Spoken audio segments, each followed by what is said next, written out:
Good evening. Welcome to the press conference after the match. Real Madrid, Brose, Bamberg.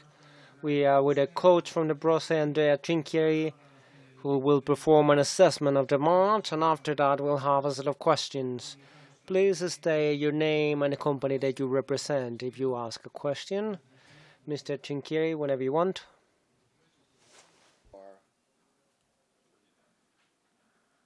The excellent game and for kicking us in our heads hard. This is the lowest point of our EuroLeague campaign so far, and on one side there is the great team of Real that we all know how good they can be, and on the other side we simply didn't respect ourselves enough to play this game. No energy, nothing. If I try to comment the game through a basketball vision, I believe that I will have anything smart to say. So now we are in front of two options, very simple. Or we go all together tomorrow to commit suicide, or we regroup and we bounce back. It was a very bad night for the coach, for the players, for the entire team. But I believe that at this point, it makes no sense to point fingers. We had a nightmare night. There is some Real in this. There is also some Bamberg in this. So I can guarantee you that we are not going to commit suicide altogether. We are going to try to bounce back as hard as we can, because the main thing, we have to respect our hard work. We did it so far every game. This is the first game that we really play horrible. And horrible means not the players, the coaches, players, and everything. So the best thing we can do, go back to the gym tomorrow, to the arena, practice and prepare for Thursday night. Thank you. Question for Mr. Trinchieri.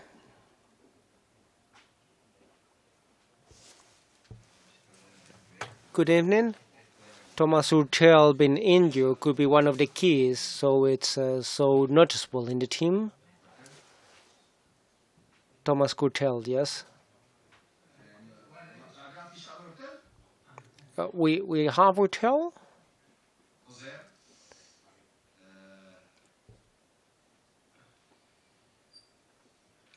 Your question, but whatever I answer something not smart. So when you lose this kind of game, you can sign Dwight Howard, you can sign J.J. Redick, you can sign whoever you want. The result is the same. This is a team loss. It's not one player's loss. So he's a very important player for us, but tonight's game doesn't match with this, his absence.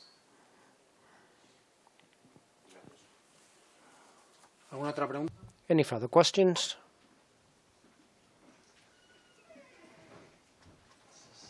Thank you.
Vamos con la...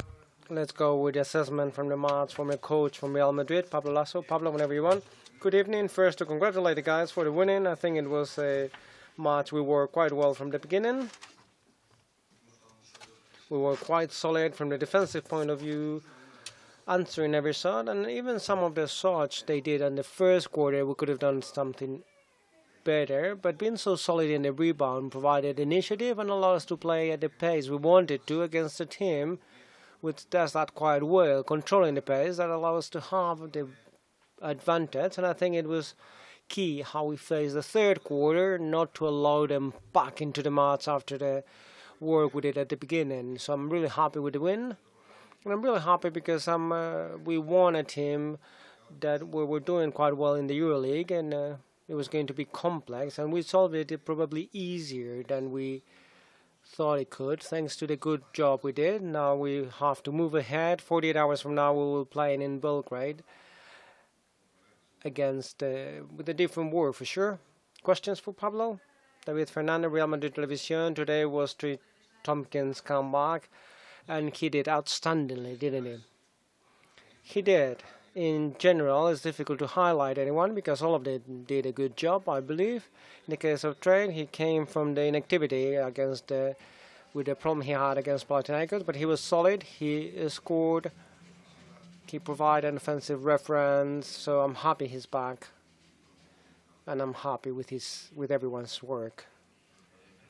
From Planet ACB, random didn't play. I don't know because you decided so, and because he is been getting ready for Belgrade. And Machuli as well. Is he going to the next match? Randolph, I think it would be to force it a bit too much. So the way the match was going, we thought he was going to warm up, and we're going to see how he was feeling.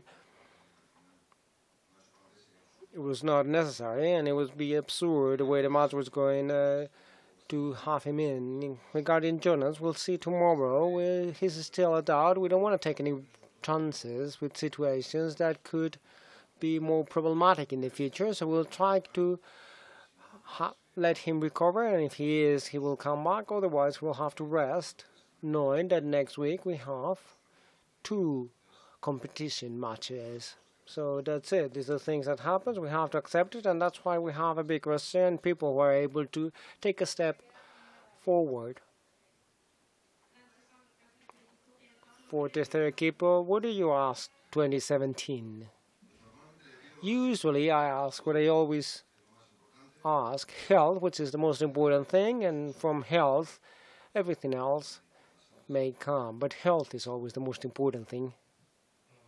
Hello, Pablo. Antonio Linares from Libertad FM. Luka Doncic against 19 minutes, and he rebounded, assist, passed, everything. So how do you assess that? Well, quite well.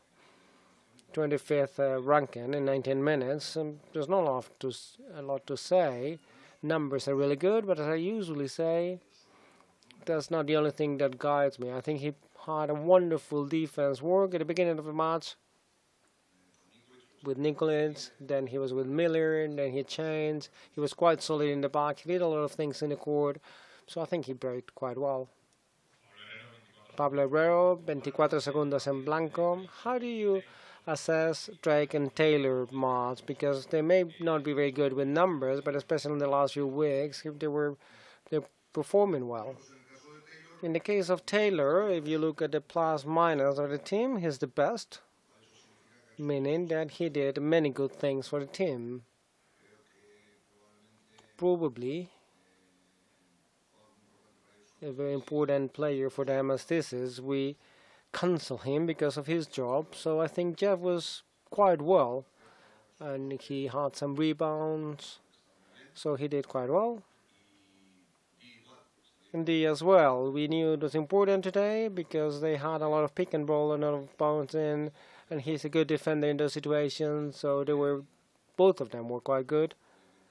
Obviously, there's some moments during the season that they seem the worst, and it's normal because they play less or whatever, but I never doubted them. They had physical problems, but I always think they can contribute with positive stuff, and I'm really happy with the match from both of them. David Tams from Onda Cero. You were saying at the beginning about the pace of the match. Maybe that was the key That will be the key for the match in Belgrade.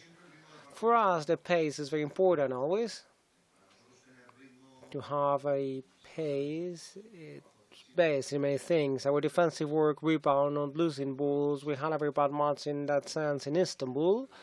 We had many silly losses. We didn't have that feeling today. We were able to release shoots. We passed quite well. So these are things of the match.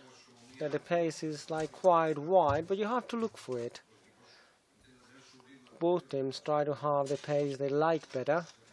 And that pace we have to find with the defensive work, with work, reading situations when we're attacking, not when we want to run, when we want to find our shooters, when we want to attack pick and roll. So at the end of the day, pace is really generic, but quite often the strength from the team is to be able to, in a pace which may not be the best for you, to look for it and get it. Estrella Roja is a team playing with a lot of heart, very physical, a lot of contact. They have good in players, good shooters. We know the match in Belgrade. It's always difficult in Pioneer. We're sure we're going to have to be very serious if we want to win there. No more questions? Thank you.